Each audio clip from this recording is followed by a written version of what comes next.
बिस्मिल्लाहि मिनश्शैतानिर्रजीम बिस्मिल्लाहिर्रहमानिर्रहीम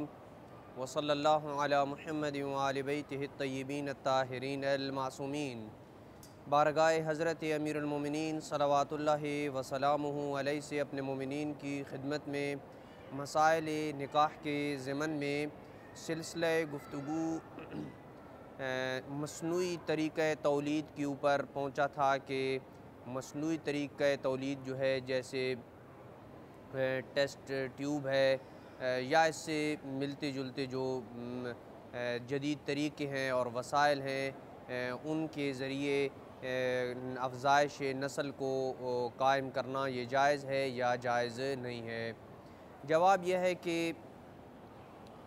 अफ़ज़ाइश नस्ल का जो जदीद तरीक़ा मसनूई तौलीद जिसे कहा जाता है, और इसमें जो दीगर मुआविन उमूर हैं जैसे ऑपरेशन वग़ैरह हैं,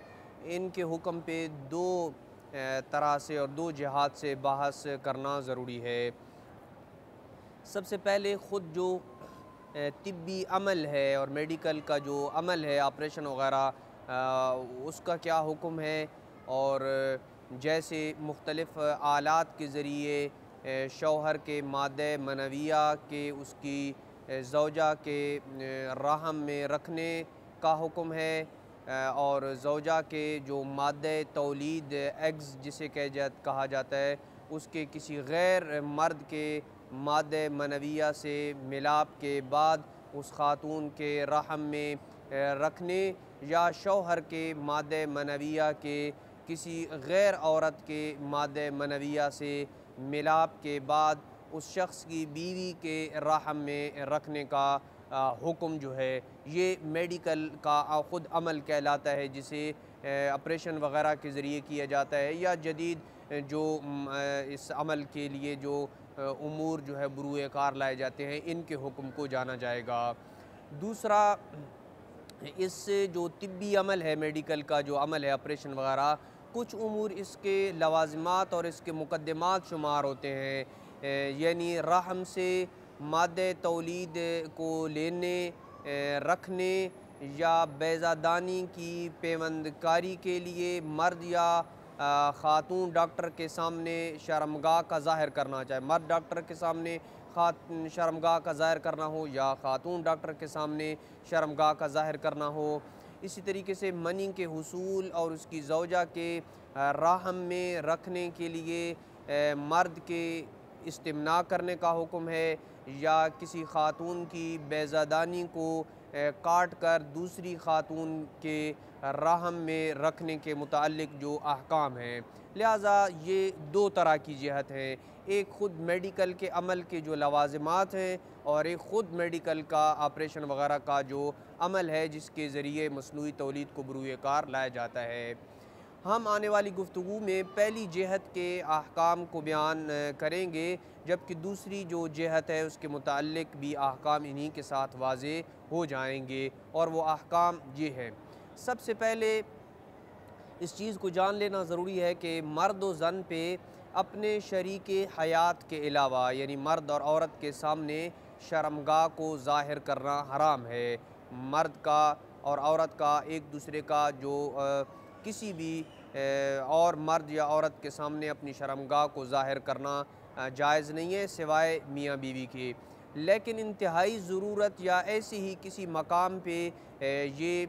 शर्मगाह को ज़ाहिर करना जायज़ हो जाता है, जहाँ इसके अलावा कोई और चाराकार ना हो। जैसा कि ख़ातून को किसी मर्ज़ से बचने के लिए या इलाज के लिए नामारम डॉक्टर के सामने अपना सीना ज़ाहिर करना पड़ता है, या लेडी डॉक्टर के सामने शर्मगाह को ज़ाहिर करना पड़ता है, या किसी मर्द को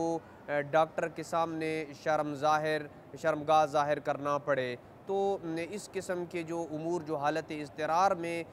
दर्ज होते हैं, उस सूरत में ये शर्मगाह को ज़ाहिर करना जायज़ हो जाता है। लिहाजा ऐसी सूरत में शर्मगाह को किसी मर्द या औरत के सामने ज़ाहिर करने की जो हुर्मत है वो उठ जाती है, और हस्ब ज़रूरत शर्मगाह को ज़ाहिर किया जा सकता है। ये एक उमूमी कायदा, इसको याद कर लेना ज़रूरी समझता हूँ।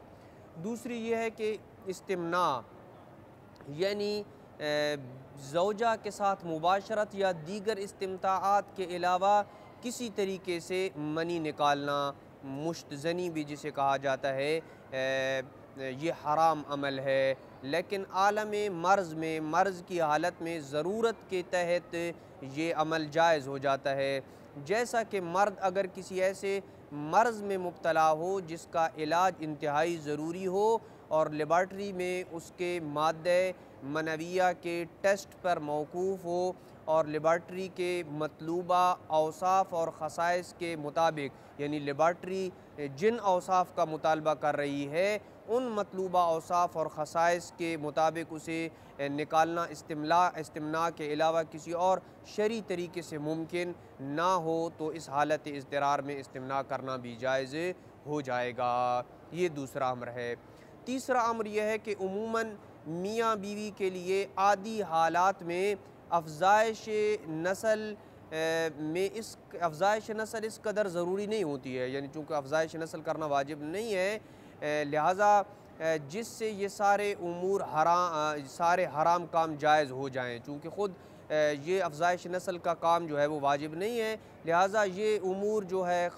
शर्मगाह को ज़ाहिर करना या इस्तिमना करना, ये उमूर जो है ये अफ़ज़ाइश नस्ल के लिए हलाल नहीं हो जाते हैं बल्कि हराम ही रहेंगे। लेकिन दो हालतों में अफ़ज़ाइश नस्ल के लिए ये उमूर जिनको हमने ज़िक्र किया है कि किसी मर्द या औरत के सामने मर्द व ज़न का शर्मगाह को ज़ाहिर करना और वो आपस में मियाँ बीवी भी ना हो, इसको और इस्तिमना को या छूने को या शर्मगाह की तरफ नज़र करने को, ये सारे मसाइल जो हैं ये दो हालतों में जायज़ हो जाते हैं। नंबर एक, जब अफ़ज़ाइश नस्ल ना होना नाकाबिल बर्दाश्त परेशानी,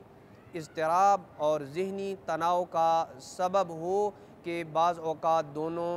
जो मर्द औरत हैं, मियाँ बीवी हैं, या किसी एक को लायक हो सकते हैं, यानी दोनों को नाकाबिल बर्दाश्त परेशानी लायक हो सकती है या किसी एक को लायक हो सकती है, ज़हनी तनाव का सबब या एक दूसरे से दूरी का सबब बन सकता है, तो इस सूरत में अफ़ज़ाइश नस्ल जो है वो ज़रूरी हो जाएगा और उसके लिए मसनूई तरीक़े तौलीद के जो मुक़द्दिमात हैं, जैसे शर्मगाह का ज़ाहिर करना है या छूना है या निगाह करना है, वो जो है वो हालत इज़्तिरार में या इस हालत में जो हमने बयान किया है उसमें जायज़ हो जाएगा। ये एक सूरत है। दूसरी सूरत यह है कि ख़ातून किसी ऐसे मर्ज़ में मुब्तला हो जिसका इलाज इंतहाई ज़रूरी और अफ़ज़ाइश नस्ल पे मौकूफ़ हो, या अफ़ज़ाइश नस्ल का ना होना उसके लिए किसी ख़तरनाक मर्ज़ में मुब्तला होने का सबब हो, तो इस सूरत में भी ख़ातून इन उमूर को जिनको आम हालात में जायज़ नहीं करार दिया जा सकता, जैसे नज़र करना है, शर्मगाह का ज़ाहिर करना है, छूना है, ये उमूर जो है वो जायज़ हो जाएंगे। बस इन दो सूरतों में वो काम जैसा कि इस्तिमना है, शर्मगाह का ज़ाहिर करना वग़ैरह है, ये जायज़ हो जाएंगे जो आम हालात में जायज़ नहीं होते हैं। इस सिलसिले में आने वाली गुफ्तगू में मज़ीद हम इसके ऊपर मसनूई तौलीद के जो मसाइल हैं उसको अपने मोमिनीन की खिदमत में बयान करेंगे। वसल्लल्लाहु अला मुहम्मदिन व आलि बैतिहि अत्तय्यबीन अत्ताहिरीन अल मासूमीन।